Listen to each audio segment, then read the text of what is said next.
Something is building in the Pacific Ocean right now, and it is not subtle. A Super El Niño is forming. Scientists are tracking it in real time. The data is coming in from satellites, ocean buoys, and atmospheric pressure readings across the entire tropical Pacific. And what they are finding is pushing the boundaries of what the modern record has ever seen. This is not a weather story about rain and clouds. This is a story about a planetary system being pushed beyond its historical limits. And what that means for hurricanes, for winter storms, for floods, for wildfires, and for the 13 million Americans who live in mapped flood zones right now without fully understanding what is coming. Let us start from the beginning, because to understand why this El Niño is different, you need to understand what El Niño actually is. In plain terms, El Niño is what happens when unusually warm water builds up in the central and eastern tropical Pacific Ocean. That warm water changes where the largest tropical thunderstorms fire up. And when you move those thunderstorms, you move the heat they pump into the atmosphere.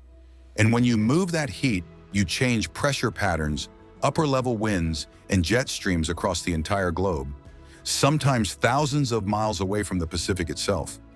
Scientists track this through a specific patch of ocean called the Nino 3.4 region. The measurement that matters most is the Oceanic Nino Index, which compares the temperature of that region against the broader tropical ocean background. For an official El Niño declaration, the 3-month running average needs to exceed a warm threshold for 5 consecutive, overlapping 3-month periods. That requirement exists to filter out short-term warm spikes and confirm that what is being measured is a sustained, large-scale shift in the ocean atmosphere system. Right now, that threshold has been met. El Niño is officially forming. But the word forming does not capture what the data is actually showing. The strongest official category is called very strong, which requires the Nino 3.4 region to run approximately 2 degrees Celsius above average. Some of the current model guidance is showing temperatures approaching 3 degrees above average. That level has no official category name. Some scientists and forecasters have begun using the term Super El Niño. It is not a formal designation, but the data behind it is real. NOAA, the United States National Oceanic and Atmospheric Administration, has issued a 97% probability of El Niño forming into early summer, with a 63% chance of a very strong event, one that would rank among the largest in the historical record going back to 1950. That probability recently nearly doubled from its previous estimate, reflecting how rapidly the ocean signal has intensified. The Australian Bureau of Meteorology's model currently shows every single ensemble member above the very strong threshold. Every member. That represents a 100% model probability of a very strong event from that particular system, a number that is virtually unprecedented in seasonal forecasting. So how did the ocean get to this point so quickly? The answer lies in a series of wind reversals called westerly wind bursts. Normally, trade winds blow from east to west along the equator, pushing warm surface water toward Asia and Indonesia, and allowing colder, deeper water to rise near South America. But this year, those trade winds have repeatedly reversed.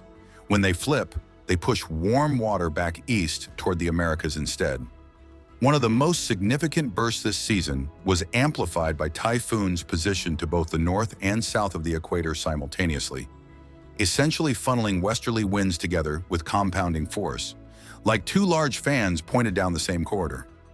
That force sent a massive pulse of warm water surging eastward across the Pacific.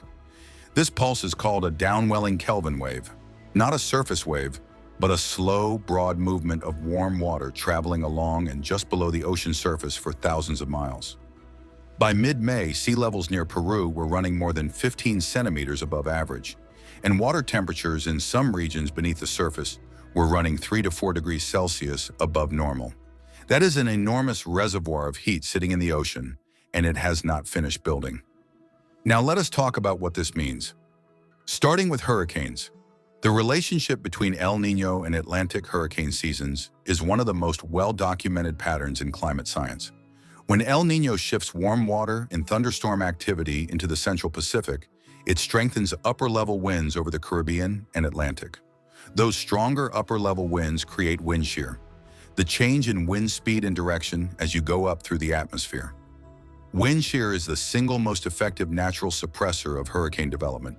It acts like a blade cutting across the top of a developing storm, preventing it from organizing into the stacked, coherent structure that a hurricane requires to intensify.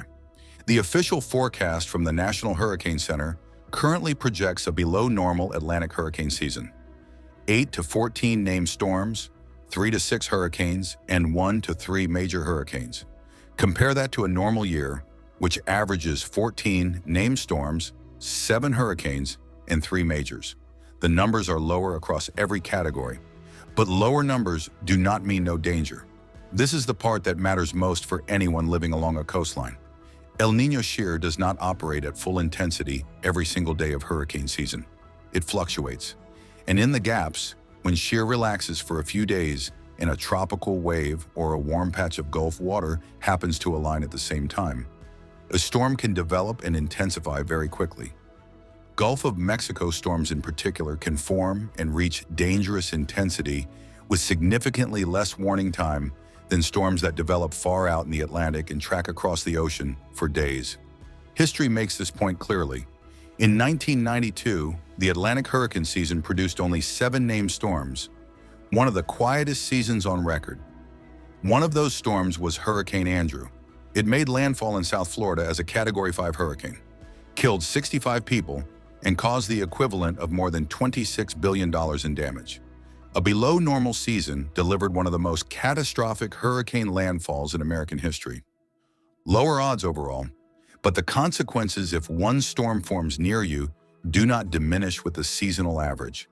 They remain exactly as severe. The Eastern Pacific tells the opposite story. With warmer than average ocean temperatures expected throughout the basin, that region is forecast to see 15 to 22 named storms, well above normal. The same El Niño that suppresses Atlantic activity is expected to fuel an exceptionally active Eastern Pacific season.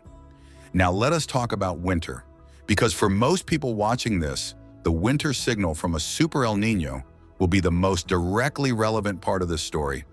The mechanism works through the jet stream. During a normal year, the main zone of tropical thunderstorm activity sits far to the west in the Pacific. During El Niño, that zone shifts east into the Central Pacific. The storms in that zone pump heat high into the atmosphere, and that heat changes the shape and position of both the polar jet stream and the subtropical jet stream. The subtropical jet in particular becomes strengthened and displaced southward, aiming itself toward the southern United States and carrying with it enormous amounts of moisture from the warm Pacific. The result in most strong El Niño winters is a dramatically wetter and stormier pattern across California, the Southwest, and the Gulf Coast states, while the northern United States and Canada tend to see milder and less snowy conditions than average. The historical record on this is striking. The 1997 to 1998 El Niño, one of the strongest in the modern record, produced the second warmest and 7th wettest winter for the United States since 1895. California was hammered with repeated storm systems. Agricultural losses in that state alone ran between $650 million and $700 million. Flooding was widespread. Mudslides destroyed neighborhoods built on hillsides and near burn scars. The storm track locked in and did not relent for months. But 1997 is not the only possible outcome, and this is important. The 2015 to 2016 El Niño was on paper just as powerful as the 1998 event. Some forecasters called it the Godzilla El Niño, and yet Southern California never received the anticipated deluge. The storms consistently tracked in ways that largely bypassed the region. El Niño heavily tilts the odds toward a wetter winter across the southern tier. It does not guarantee it. For the Gulf Coast and Florida, the wet and stormy signal is among the strongest in the forecast. El Niño winters historically produce dramatically elevated, severe weather activity in that region during the cool season. One analysis from the National Weather Service found roughly double the normal tornado frequency during El Niño winters across parts of the Gulf Coast and Florida Peninsula. In the Northeast, the dominant signal is milder than normal, but milder does not mean harmless. When the warm, moisture-laden air from El Niño's southern storm track overruns pockets of cold air sitting at the surface across the interior Northeast and Canada, the result can be catastrophic ice storms.